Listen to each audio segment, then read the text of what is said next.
Welcome to another episode of Word with Friend. Today, we are going to look at Luke chapter 1.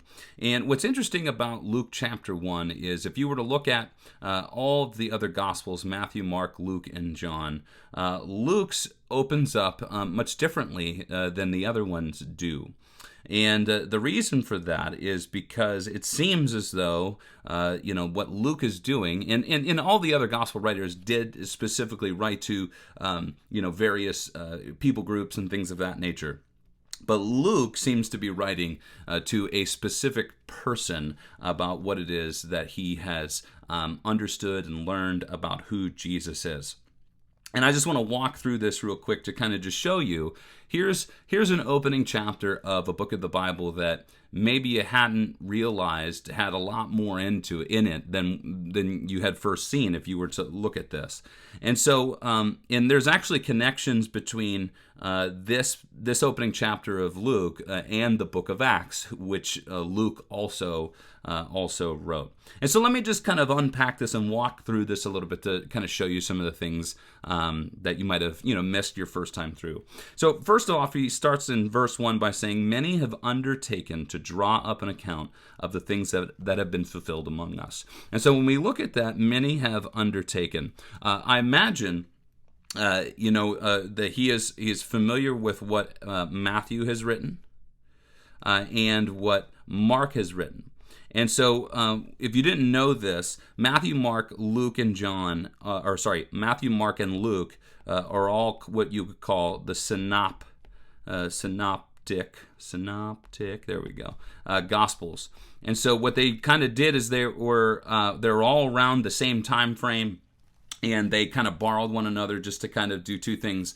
Make sure that they weren't stepping on each other's toes in terms of what they were trying to accomplish, but also making sure that they were confirming each other's sources to make sure that they were getting right what it is that they were writing. And so he knows that there's other people out there who have written things specifically about Jesus. And so when he's saying here is an account of the things, if we were to look at this, of the things, that would be specifically about the life and ministry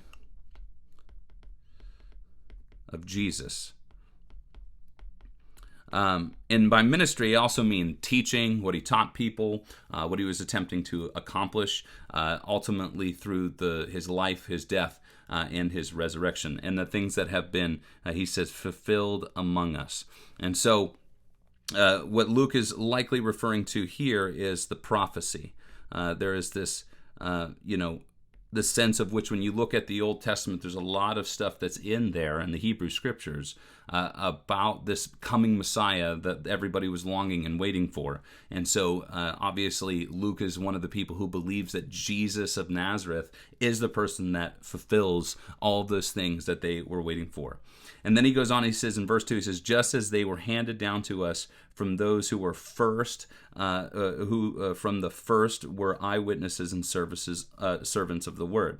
Now, one thing that's really important for you to understand here is that Luke is not an eyewitness of Jesus's life and ministry. Luke is someone who had connection to some of the apostles and learned all those things. And I'll show you something else here in a second that's really helpful too. But he got a lot of what he knows secondhand.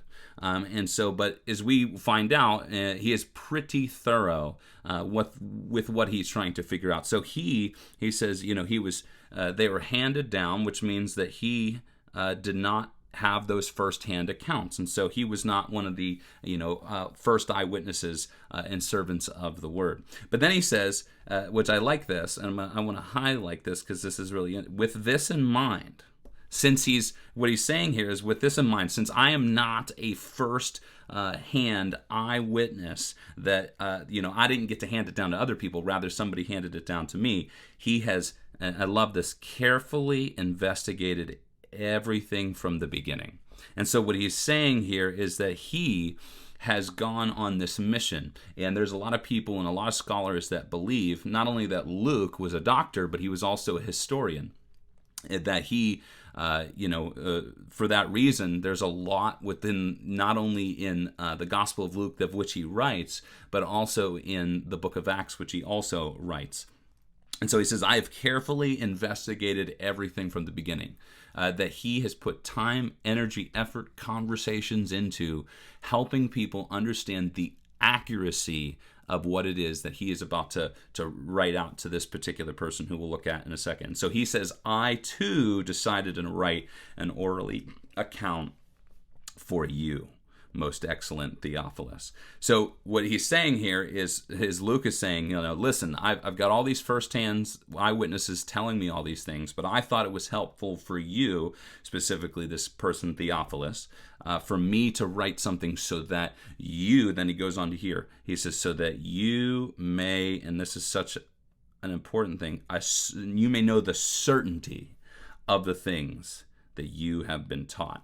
And I think that's an important thing to note here, is that Theophilus likely is a person who has the second-hand account or third-hand account of the life, death, and ministry of Jesus. And so from here, if you were to look at this, if you're reading Luke chapter 1, from here, he then rolls out the birth of Jesus and into launching into his ministry and then into his teachings. And so I wanted to show you this in Luke chapter 1 to see that there's way more here that meets the eye. That's really important things to understand when you're walking through a simple passage like this, to understand that there is an intention behind the author to help you understand. And also to know that he's writing to a specific person. All of these things is important too, because this serves not only kind of like a letter, but specifically of an account that he wants this person to know about the life and ministry, death and resurrection of Jesus. And so that's what I wanted to give you today. I hope you kind of are beginning to see things, that are in these texts that help to open your eyes up more to when you go to read the Bible yourself. So I hope these were helpful, and I hope you have a great and blessed day.